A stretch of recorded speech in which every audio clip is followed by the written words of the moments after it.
how does this motivate sort of your belief system, or where are you coming from? So as a Muslim, I'm very traditional Democrat. Yeah, I listen to Minority. A lot of my family members identify with that. No, actually. I grew up kind of in that atmosphere. But I went through a transition after high school where I just started to notice that there was this huge base of Democratic politicians, leadership, and institutions that came off of that organization. They use a lot of tactics. And so that, in return, garnered them, say, the voter unity. And so I thought that was quite exploitative. It was wrong. So I started looking at the Republican Party platform, and I noticed that they were very anti-identity, very anti-looking at people as color, anti-people looking at, just color in general, or racially based. And for me, it makes sense. It's a little bit more logical to say that someone is low income for the fact of these external circumstances or these external factors, as opposed to saying they're low income because they are, say, Black or they are Latino.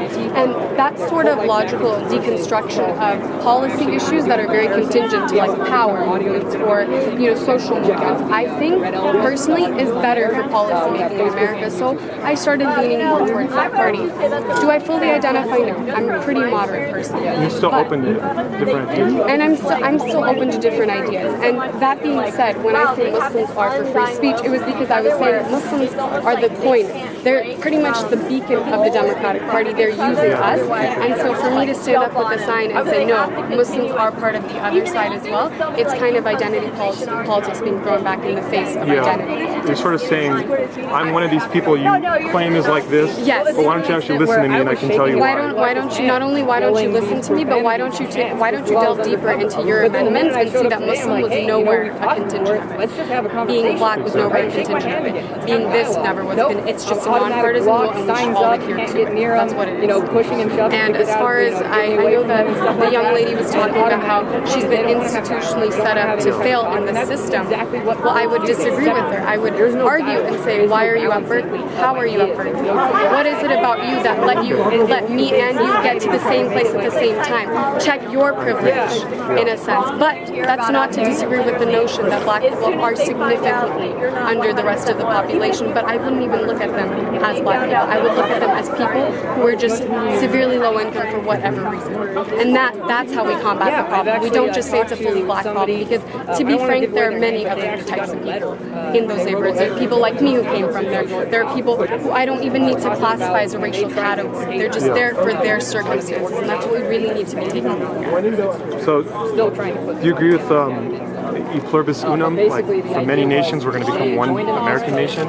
Okay. Of course I do. Because when I see this sign, I don't think, oh, she's Muslim, so I have to treat her one way. You're just an American. You're part of the same nation. Yeah. And anyone. We both want to be part of the same American nation because in America, you can be a Muslim. Yes. And no one, the government is not going to coerce you into define what Islam is for you. You're going to interpret the way you want. And I'm a Christian too, so I'm going to interpret that way. And maybe me and you, we can even have a theological debate on Islam, and it wouldn't be like other parts of the world where that erupts into some sort of violence.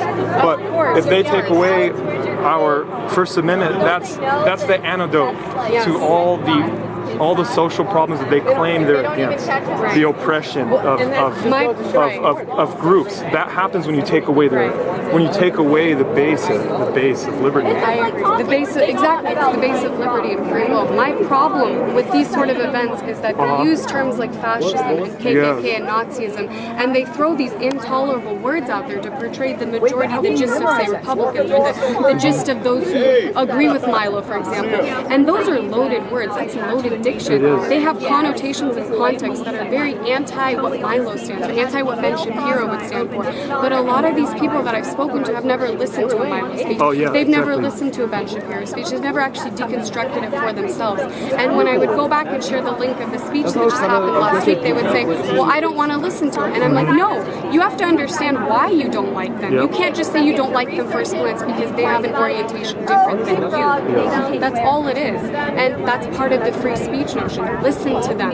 Deconstruct it for themselves and yourself first and foremost. Then move on with your life. Don't just completely ignore it and shut it down before it even happens. It's wrong. It's wrong for political discourse.